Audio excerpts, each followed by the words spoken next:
Supreme court ಇದ್ದಿದ್ದು ನೇರವಾಗಿ ತರಾಟೆಗೆ ತಕ್ಕೊಳ್ಳುತ್ತೆ ಈ ಇನ್ವೆಸ್ಟಿಗೇಷನ್ ಡಿಪಾರ್ಟ್ಮೆಂಟ್ಗಳನ್ನು.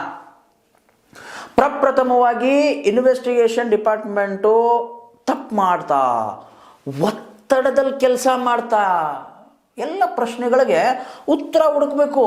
ಮತ್ತು ಇನ್ನು ಮುಂದೆ ಹೌದಾ ಇವೆಲ್ಲ ಲೋಪದೋಷಗಳಾಗಿವೆ, ಎಲ್ಲ ಇನ್ವೆಸ್ಟಿಗೇಷನ್ ಡಿಪಾರ್ಟ್ಮೆಂಟ್ಗಳು ಸರಿಯಾದಂತಹ ಇನ್ವೆಸ್ಟಿಗೇಷನನ್ನು ಮಾಡಿಲ್ಲ ಅಂತ ನಾವು ಹೇಳ್ತಾ ಇಲ್ಲ, ಸುಪ್ರೀಂ ಕೋರ್ಟ್ ಹೇಳ್ತೈತೆ. ಯಾಕೆ ಈ ಮಾತು? SLP ಸಲ್ಲಿಸಿದಂತಹ ಕುಸುಮಾವತಿ ಆ ಒಂದು ಮಗುವಿನ ತಾಯಿ, ಆ ಮಗುವಿನ ಹೆಸರು ತಮಗೆಲ್ರಿಗೂ ಗುರುತು, ಸೌಜನ್ಯ ಅಂತ ಹೇಳಿ. ಇಲ್ಲಿ ಯಾರ್ದು ಹೆಸರನ್ನ ತಗೊಂತ ಇಲ್ಲ, ಯಾರು ಆರೋಪ ಮಾಡ್ತಾರೋ ಅವ್ರ ಹೆಸರು ಮಗಳು ಮಾತ್ರ ತಗೊಂತ ಇದ್ದೀನಿ.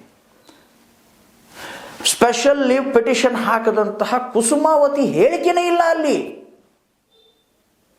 ಆ ತಾಯಿ ಏನು ಹೇಳ್ತಾಳೋ ಏನಿಲ್ಲೋ, ಯಾರು ಪೆಟಿಷನ್ ಹಾಕಿದಾರಲ್ಲ ಅವ್ರದ್ದೇ ಹೇಳಿಕೆ ಇಲ್ಲ ಈ CBI ಸಲ್ಲಿಸಿರುವಂತಹ ಒಂದು ಚಾರ್ಜ್ ಶೀಟ್ನಲ್ಲಿ. ಈ ಒಂದು ವಿಚಾರವನ್ನು ತಗೊಂಡು ಓಕೆನಾ, ಈ ಒಂದು ವಿಚಾರವನ್ನು ತಗೊಂಡು